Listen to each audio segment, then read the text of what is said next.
Chapter 3 The Little Bird. Page number 4.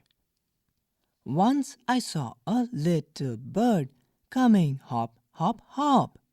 So I cried out, "Little bird, will you stop, stop, stop?"